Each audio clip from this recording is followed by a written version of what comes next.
நம்ம கார்த்திக் வந்துட்டு இப்போ கதறி அழுறது மட்டும் இல்லாம, இந்த அஞ்சலி கிட்ட போயிட்டு, "எதுக்கு அஞ்சலி என்ன ஏமாத்துன? இத்தன நாளா வந்து பார்த்தீங்கன்னா, நான் வந்து அதாவது 1 மாசமா, 2 மாசமா, கிட்டத்தட்ட 7 மாசமா வந்து பார்த்தீங்கன்னா, நமக்கு வந்து ரெட்ட குழந்தை பிறக்க போகுது. அந்த ரெட்ட குழந்தைங்களும் வந்து பார்த்தீங்கன்னா, ஆண் குழந்தையா இருக்குமா? இல்ல பெண் குழந்தையா இருக்குமா? இல்ல ஒரு ஆண், ஒரு பெண்ணா இருக்குமா? அப்படின்னு சொல்லிட்டு வந்து யோசிச்சு, யோசிச்சு நான் வந்து பார்த்தீங்கன்னா, எந்த அளவுக்கு சந்தோஷமா இருந்துட்டு இருந்தேன்னு உனக்கு தெரியுமா? நீ வந்து பார்த்தீங்கன்னா, அடிக்கடி என்ன ஹாஸ்பிட்டலுக்கு கூட்டிட்டு போகாத போதே நான் யோசிச்சிருக்கணும். கொஞ்சமாச்சும் வந்து பார்த்தீங்கன்னா, உன் மேல டவுட் பட்டுருக்கணும். ஆனா, உன் மேல கொஞ்சம் கூட டவுட் வரல அப்டின்னும்போது வந்து பார்த்தீங்கன்னா, நான் வந்து உன் மேல எந்த அளவுக்கு நம்பிக்கை வச்சிருக்கேன், எந்த அளவுக்கு வந்து பார்த்தீங்கன்னா, உன் மேல பாசம் வச்சிருக்கேன், அன்பு வச்சிருக்கேன் அப்டின்றது எல்லாமே நீ புரிஞ்சுகிட்டு இருந்திருக்கணும். ஆனா, இவ்ளோ நாளா வந்து பார்த்தீங்கன்னா, என்ன ஏமாத்திட்டு, இப்போ கூட வந்து பார்த்தீங்கன்னா, நீயா இந்த உண்ம வந்து சொல்லி எனக்கு வந்து தெரிய வரல. ஆனா, இலக்கிய அண்ணியால தான் வந்து பார்த்தீங்கன்னா, இவ்ளோ பெரிய விஷயம் வந்து தெரிய வந்திருக்கு. இதுக்கப்புறம் வந்து பார்த்தீங்கன்னா, உனக்கும் எனக்கும் நடுவுல இருக்க எல்லா பந்தமுமே வந்து பார்த்தீங்கன்னா முடிஞ்சு போச்சு அப்படின்னு சொல்லிட்டு நம்ம கார்த்திக் பயங்கர கோவத்தோட வந்து சொல்றாரு.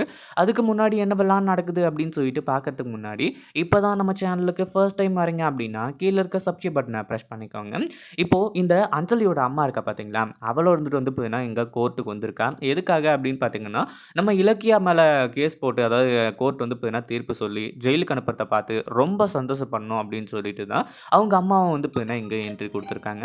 இப்போ நம்ம கௌதமும், இலக்கியாவும் வந்து பார்த்தீங்கன்னா, இந்த கேஸ்ல என்ன பண்றது, ஏது பண்றதுன்னு சொல்லிட்டு வந்து தெரியாமலும், அதே மாதிரி வக்கீல் இல்லாமலும் வந்து பார்த்தீங்கன்னா, அவங்க திணறிட்டு இருந்தத பார்க்கும்போது, அவங்க ரொம்பவே வந்து பார்த்தீங்கன்னா, சந்தோஷத்துல உட்கார்ந்துட்டு இருந்தாங்க. இல்ல அந்த அஞ்சலி இருந்துட்டு, "அவ்வளோதான்டா நம்ம ஜெயிச்சுட்டோம் மாறா" அப்படின்னு சொல்லிட்டு வந்து பார்த்தீங்கன்னா நெனச்சுக்கிட்டு இருந்தா. ஆனா இலக்கியா சரியான ஆப்ப குடுத்து, இந்த அஞ்சலிய வந்து பார்த்தீங்கன்னா, வசமா சிக்க வச்சுட்டாங்க. அது மட்டும் இல்லாம, நம்ம கார்த்திக் இருந்துட்டு ரொம்பவே மனசு உடைஞ்சு போயிறாரு. ஏன்னா, இத்தன நாளா தனக்கு ரெட்ட குழந்தை பிறக்க போகுது அப்படின்னு சொல்லிட்டு வந்து நெனச்சு சந்தோஷமா இருந்தவருக்கு, இப்போ ஒத்த குழந்தை கூட வந்து பார்த்தீங்கன்னா கிடையாது அப்படின்ன உடனே தான் வந்து பார்த்தீங்கன்னா, அவரால தாங்கிக்கவே முடியல. அது மட்டும் இல்லாம அவரு என்ன ரியாக்ஷன் குடுக்குறதுன்னே அவருக்கு வந்து தெரியாம போயிடுச்சு. அடுத்ததா வந்து பார்த்தீங்கன்னா இந்த அஞ்சலி இருந்துட்டு ஜட்ஜு கிட்ட அவ தரப்பு நியாயத்த சொல்ற மாரியே, அதாவது இந்த மாரி தான் அவ வந்து என்ன கொல்ல பார்த்தா, அப்படி இப்படின்ற மாரி வந்து பார்த்தீங்கன்னா, அப்படியே கொஞ்சம் கொஞ்சமா பிளேட்ட திருப்பி போடணும்னு நெனைக்கிறா. ஆனா, இங்க என்ன நெனச்சாலும் சரி, என்ன சொல்லணும்னு சொல்லிட்டு வந்து நெனச்சாலும் சரி, அஞ்சலியால தப்பிக்கவே முடியாது. ஏன்னா, அஞ்சலியோட கர்ப்பம் போலியானது. இதனால வந்து பார்த்தீங்கன்னா, அஞ்சலிக்கு தான் மிகப்பெரிய ஆபத்துன்னு சொல்லிட்டு எல்லாருக்குமே நல்லாவே தெரியும். இத்தன நாளா இந்த மகேஷ் வேற வந்து பார்த்தீங்கன்னா, இந்த கர்ப்பத்த போலியான கர்ப்பத்த வச்சு, இந்த அஞ்சலி கிட்ட அழகா வந்து பார்த்தீங்கன்னா, பணம் புடுங்கிட்டு இருந்தான். இப்போ அவனுக்கும் வந்து பார்த்தீங்கன்னா, இப்போ பணம் கிடைக்காம போகுது. அது மட்டும் இல்லாம கார்த்திக் வந்துட்டு அஞ்சலிய கேட்காத கேள்வியில கோர்ட்டுன்னு கூட பார்க்காம பலார் பலார்ன்னு கன்னத்து மேலயே அறைய ஆரம்பிச்சுறாங்க.